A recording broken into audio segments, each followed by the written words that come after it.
सच्चाई सच छुपने नहीं देंगे। दिल्ली के चांदगी राम अखाड़ा यानी कि सीएम आवास के बिल्कुल सामने, और ये जो आप देख रहे हैं दिल्ली सिविल डिफेंस बस मार्शल, लेकिन केवल दिल्ली सिविल डिफेंस बस मार्शल ही नहीं, बल्कि जब पूरी बात आप पढ़ेंगे तो इसमें नीचे देखेंगे लिखा हुआ है कि लगभग 40 विभाग ऐसे हैं जहां सिविल डिफेंस के लोगों को लगाया गया था। पिछले दिनों जब विधानसभा का सत्र चल रहा था, अभी छुट्टी से पहले वाली बात है, सत्र आज भी है, कल भी रहेगा शायद सत्र, 2 दिन अभी बचे हुए हैं सत्र के। ऐसे मुख्यमंत्री जी चाहें तो स्पेशल सत्र बुलाएं, कई बार बुला चुके हैं, तो हो सकता बुलाएंगे। लेकिन आज जो ये जमावड़ा आप देख रहे हैं, ये मार्शल की जो पूरी टीम आपके सामने है, ये दरअसल आज कोई विरोध प्रदर्शन करने नहीं आए हैं और ना ही आज हल्ला हंगामा करने आए हैं। प्रायः ये होता था कि लोग सरकार के खिलाफ विरोध प्रदर्शन करने आते थे, लेकिन आज एक विशेष विनती लेकर आए हैं, और विनती यह है कि विधानसभा में जिस तरह से मुख्यमंत्री अरविंद केजरीवाल जी ने इन तमाम लोगों के भविष्य को सुरक्षित करने पर एक लंबी चर्चा की है और एक प्रस्ताव पास किया, वो प्रस्ताव दरअसल है क्या, वो कहाँ तक पहुँचा, क्या होगा और कहाँ कहाँ उसमें बाधाएं अभी और बची हैं। एक दूसरे ये कि चूँकि मामला केवल सिविल डिफेंस का नहीं है, दिल्ली में एक तरफ बिजली विभाग के लोग, गेस्ट टीचर और वो लोग जो कॉन्ट्रैक्ट बेस पर एमसीडी में और दूसरे विभागों में काम कर रहे हैं, तो चूँकि केजरीवाल जी ने और आम आदमी पार्टी ने ये बार बार कहा है मंचों से कि मेरी सरकार अगर आएगी तो हम सबको रेगुलर करेंगे, तो ये तमाम विभाग के लोग ये कहने आए हैं कि अब क्या कठिनाई है, आपका मन अगर साफ है और आपने जो कहा है उस पर आप अगर कायम हैं, तो जो बचे कुचे मामले हैं उसको भी इन 2 दिनों में आप निपटाइए और स्पष्ट बाहर आकर हम लोगों को बता दीजिए कि हमारा जो काम था वो तो हमने पूरी तरह से कर दिया है, अब जो बाधाएं हैं वो अमुक जगह पर हैं, ताकि हम लोग उस तरफ मूव करें। साथ ही साथ अब तक जो चर्चाएं हुई हैं विधानसभा में, सकारात्मक चर्चा कहेंगे, चूँकि विपक्ष की तरफ से ये आवाज़ उठाई गई थी और सरकार की तरफ से जवाब दिया गया था कि भाई आप गलत हैं, हम तो चाहते ही हैं इनका काम करना, आप रोक रहे हैं, ये लो जी हमने प्रस्ताव बनाया और दिया, मतलब रास्ता साफ हो रहा है। ऐसे में मुख्यमंत्री जी का आभार भी प्रकट करना जरूरी था। सो आज ये जमावड़ा दरअसल आभार भी प्रकट करने आए हैं और साथ ही साथ विनती करने आए हैं कि कुछ अगर कहीं रह गया है तो ज़रा वो भी बताइए और उस बाधा को कैसे दूर किया जाए उसका रास्ता दिखाइए, ताकि हम लोग भी अब सुख और चैन के साथ अपने भविष्य के प्रति आशान्वित होकर अपने अपने ड्यूटी में जिस तरह से पहले लगे थे वापस लग जाएं। कुछ लोग यहाँ जो आप देख रहे हैं जमावड़ा, इनसे भी हम जानेंगे। ये तो हमने अपनी बात इसलिए कही कि इस लड़ाई में कहीं ना कहीं हम लोगों की टीम भी लगातार लगी रही है। मार्शल की टीम आप भी मार्शल से ही है? जी हाँ। अच्छा, क्या आज का क्या मुद्दा है? मेरा नाम इलियास खान है, मैं आपके चैनल के माध्यम से धन्यवाद करना चाहता हूँ। आज का मुद्दा यह है क्योंकि हम काफ़ी दिन से, आपने देखा होगा 29 तारीख को और सदन में बहस चली और एक प्रस्ताव पास हुआ।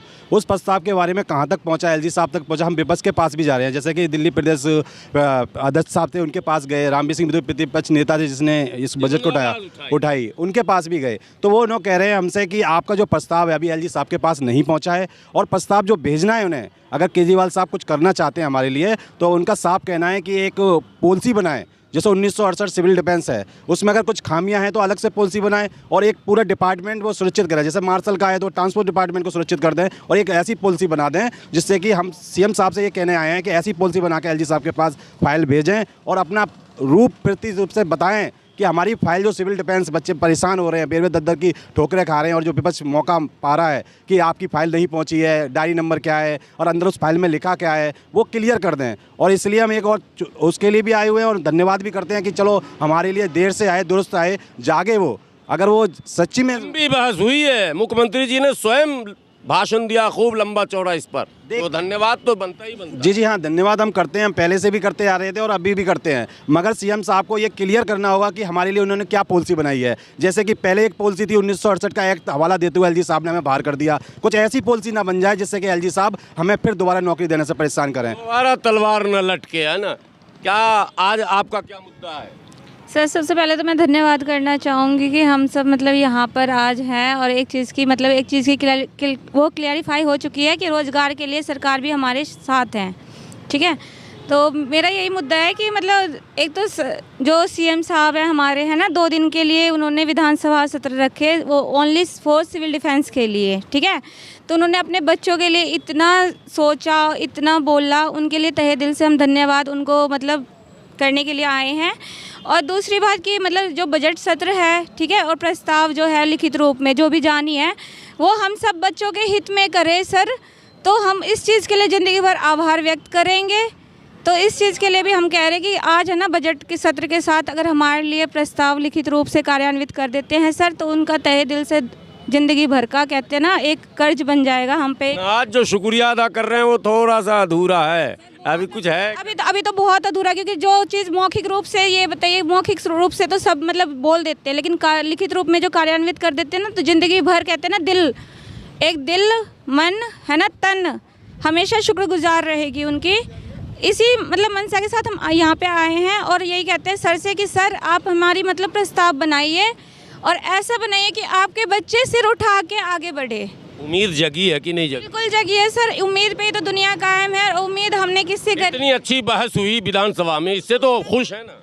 मैं बिल्कुल खुश हूँ इस चीज़ से कि हमारे लिए सर ने 2 दिन का सत्र रखा, और ये कहती हूँ कि तहे दिल से उनका शुक्रगुजार रहूँगी। ये भी चाहते हैं कि 2 दिन और बढ़ा के फिर चर्चा करें और कर लें सर, और बजट पास करें और लिखित रूप में हमारी इस चीज़ को कार्यान्वित करें, ताकि इनके बच्चे कहीं झटका ना खाएं, कहीं विपक्ष को मौका न मिले दोबारा बोलने का। हाँ जी सर, हमारा भी यही कहना है कि हम सर का धन्यवाद। ये बताइए, खुश है ना?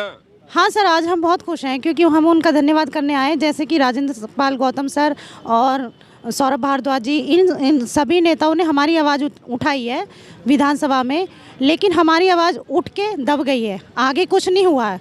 जैसे कि एक बजट बनाते हैं दिल्ली सरकार या सीएम सर, हमारा जो बजट अधूरा है, हम उसके लिए अब यहाँ पे अपनी आवाज़ उठाने के लिए आए हैं कि जो भी मतलब हमारी आवाज़ उठी है या प्रस्ताव पारित किया गया है उस पर जल्दी से, मतलब दोनों मामला है, खुश भी है, शुक्रिया भी अदा करते हैं, बचे हुए काम कर दीजिए, ये विनती भी कर। हाँ बिल्कुल सर, ये विनती भी करने आए हैं कि जो भी बचा हुआ काम है उससे जल्दी से मतलब कि प्रस्ताव बनाइए और एलजी के पास भेजिए, ताकि हम ये इतने 10,000। एलजी साहब बहाना न करें। हाँ हाँ बिल्कुल, एलजी साहब बहाना न करें, डायरी नंबर क्या है, फला क्या, जो अभी कहा जा रहा है। बिल्कुल सर, बिल्कुल, क्योंकि देखिए आप भी सिविल डिफेंस से? हाँ जी सर, मैं भी सिविल डिफेंस से मार्शल हूँ, और आज तो हम यहाँ मुख्यमंत्री साहब को धन्यवाद कहने आए हैं, जो उन्होंने 29 तारीख को प्रस्ताव पारित किया था उसलिए।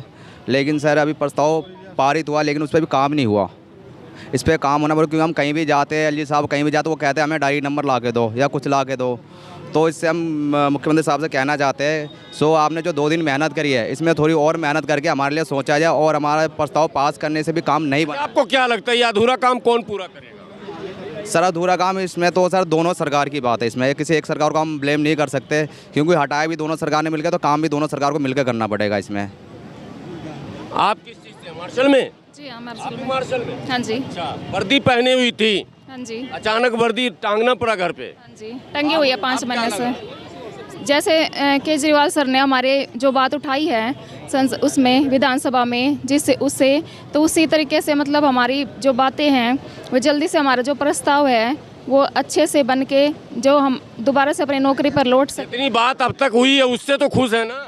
अभी तक जो हमारे पक्ष में जैसे 4 महीने से कुछ भी नहीं हो रहा था, जो हो रहा है। 4-5 महीने से धरना चल रहा था, कुछ नहीं हो रहा था, अब एक बहस पूरी हुई तो खुश हुए। उससे थोड़ा सा खुश है, उनका धन्यवाद देते हैं। उन्होंने हमारे बारे में चलो देर से सोचा, लेकिन सोचा तो सही। मानते हैं ना, संघर्ष से सफलता मिलती है। आप भी मार्शल ही है क्या? जी सर, मैं मार्शल हूँ, और हम 5 महीने से धरने पे बैठे हुए हैं, और हमारी सरकार से यही मांग है कि हमसे जल्द हमें हमारी नौकरी वापस मिले, और जितने लोगों की हमारे धरने में और जो हमारे साथ संघर्ष करते, जितने लोगों की डेथ हो चुकी है, इनको भी रोज़गार, इनके घर में किसी ना किसी को रोज़गार दें। और जो हम धरने पे आज तक बैठे हुए हैं, जो हमारी जो मांग है कि परमानेंट की, जो हम संविधान के हिसाब से अपनी शर्तें, हम रेगुलर ड्यूटी के लिए हम वो हैं, देखा जाए संविधान में लिखा हुआ है कि अगर हम 240 दिन अगर व्यक्ति ड्यूटी करता है तो उसको पक्के होने का पूरा संविधानिक तौर से करना चाहिए। पक्ष विपक्ष दोनों ईमानदार अगर हो जाएगा